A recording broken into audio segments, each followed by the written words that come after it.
আৰু মন্ত্ৰীসকলক ধন্যবাদ জনাইছোঁ আটাইকে। আৰু আজি নতুন বছৰ উপলক্ষে আটাইলৈকে মই শান্তি সমৃদ্ধিৰ বাবে পৰমেশ্বৰৰ ওচৰত প্ৰাৰ্থনা জনাইছোঁ। এতিয়া প্ৰথম কথা মই সৰু দুটামান কথা কৈছোঁ, সৰু হেৰি। প্ৰথম হ'ল যে মইতো বুঢ়া মানুহ, কিন্তু সম্প্ৰতি আমাৰ সমাজত যিটো মানে টিভিটো মই এতিয়া চোৱা বাদ দিলোঁ। ৰাতি 9:30 বজাত 15 মিনিট সময় চাওঁ, কাৰণ টিভিটো খুলিলেই কেৱল ধৰ্ষণ, উৎপীড়ন, মানে লাটমণ্ডলে হাত দাঙিলে আজি 3জন, তাৰপিছত দুৰ্ঘটনা আছেই। মই কৈছোঁ JP সিঙক ধন্যবাদ দিছোঁ, তেখেতে আপ্ৰাণ চেষ্টা কৰিছে, মুখ্যমন্ত্ৰীয়েও চেষ্টা কৰিছে। কিন্তু কথাটো হ'ল এইটো কি কাৰণে হ'ল।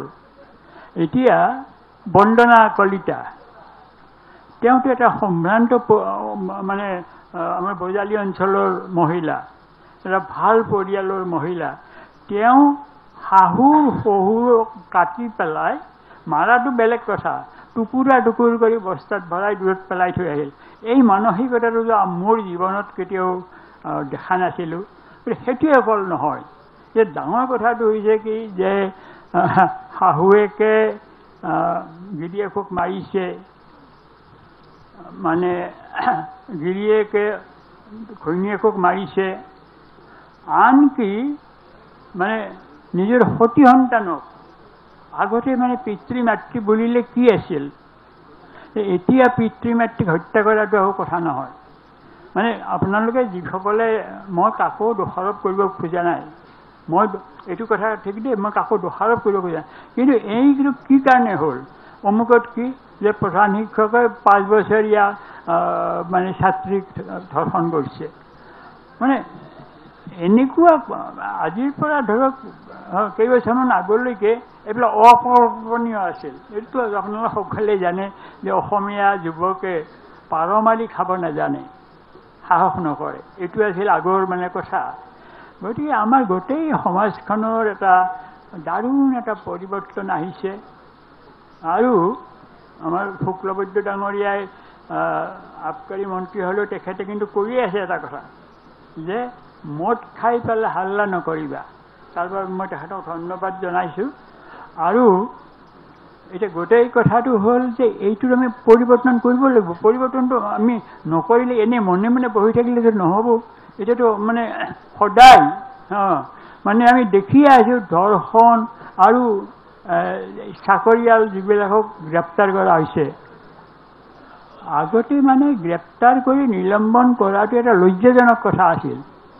এতিয়াতো হাঁহি থাকে, জেলৰ পৰা অহাৰ পিছতো হাঁহে। তাৰমানে এটা সামাজিক কিবা এটা সাংঘাতিক ধৰণৰ এটা পৰিৱৰ্তন। কি কাৰণে হাঁহে, আগতে লজ্জা পাইছিল। বন্দনা কলিতাক জেলত থলে, ওলাই আহি পেলাই আমি ভাবিছিলোঁ তাই বিমৰ্ষ হৈ থাকিব। সেইটো এজ ইট ইজ। এইটোতো অসমীয়া মহিলাৰ এইটো চৰিত্ৰ নহয়। অসমীয়া শিক্ষকৰ কি কাণ্ড হৈছে সেইবিলাক আপোনালোকে দেখিছেই, শুনিছেই।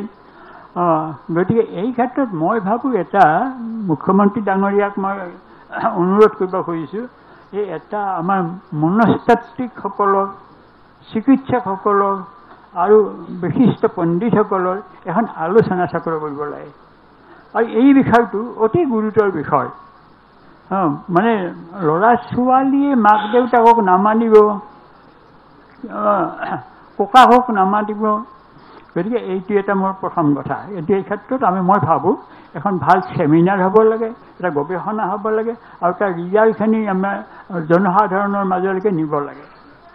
দ্বিতীয়তে এটা সৰু কথা, যে এতিয়া আমাৰ গ্ৰন্থমেলা চলি আছে, আৰু গ্ৰন্থৰ বিক্ৰী হ্ৰাস হৈছে। কলিকতা গ্ৰন্থমেলাত মই কেইবাবাৰ গৈছোঁ। তাত সম্ভ্ৰান্ত পৰিয়ালৰ গাভৰুসকলে লগত ভাৰী লৈ আহে কিতাপ কিনিবৰ কাৰণে। নৱকান্ত বৰুৱাৰ লগতো মই গৈছিলোঁ। কিন্তু আমাৰ ইয়াতে সেই পৰিৱেশটো হ্ৰাস পাইছে। সেইবুলি আমি মনে মনে বহি থাকিম নে? এতিয়া মই আগতে মোৰ কিতাপবিলাক জ্যোতি প্ৰকাশনে ছপায় পাণবজাৰত।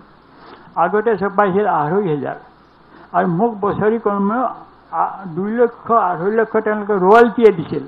এতিয়া মোক কৈছে, ছাৰ আজিকালি আমি 300ৰ পৰা 500 পাওঁ আৰু এতিয়া ৰয়েলটি দিয়ে ক'ৰবাত বছৰত 30,000 40,000 এনেকুৱা হৈছে গতিকে ইটোৰ পৰা আমি এতিয়া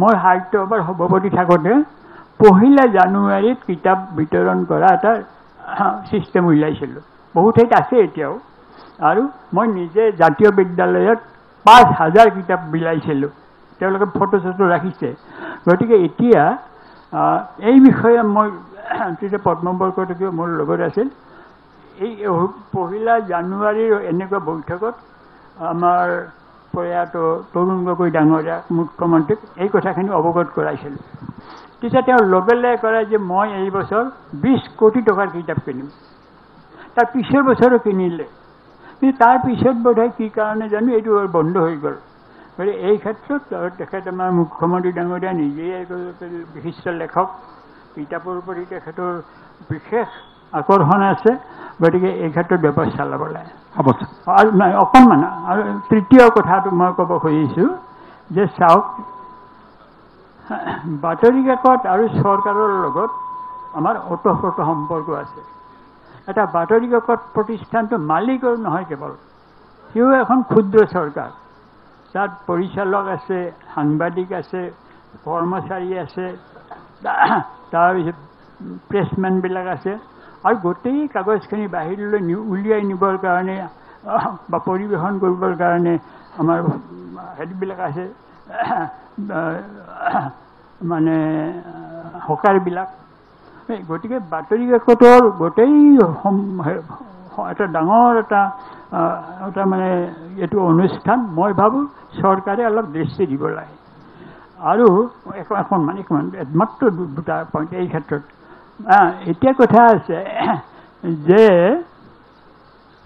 প্ৰতি বছৰে নিউজ প্ৰিণ্টৰ দাম বাঢ়ি আছে তেলৰ দাম বাঢ়িছে তেখেতৰ পৰিয়াল যিহেতু এখন বাতৰি কাকতৰ স্বত্বাধিকাৰী তেখেতে জানিব কৰ্মচাৰীৰ দৰমহা বাঢ়িছে কিন্তু অসমৰ বাতৰি কাকতৰ যিটো ৰেট এইটো 2014ত লাষ্ট 10 বছৰ আগতে অথচ প্ৰত্যেক বছৰে ৰিভাইজ হ'ব লাগে গতিকে এইটো ৰিভিজনটো সোনকালে হ'ব লাগে 2 নম্বৰ প্ৰেছ কাউন্সিলৰ চেয়াৰমেন কাটজুৱে মই আনিছোঁ কপি ইয়াতে দি দিম আমাৰ মন্ত্ৰী ডাঙৰীয়াক যে প্ৰতি মাহৰ বিলৰ এডভাৰটাইজমেণ্ট বিলৰ পইচাটো মাহে মাহে দিব লাগে আৰু যদি দিব নোৱাৰে তেনেহ'লে 12.5% ইণ্টাৰেষ্ট দিব লাগে এইটো কোৱা হৈছিল কিন্তু এতিয়া আমি দেখিছোঁ মানে যাৰ বহুত টকা আছে ব্যৱসায় কৰে বা অন্যান্য ফালৰ পৰা পইচা আহে বেলেগ কথা কিন্তু আমাৰ দৰে মানে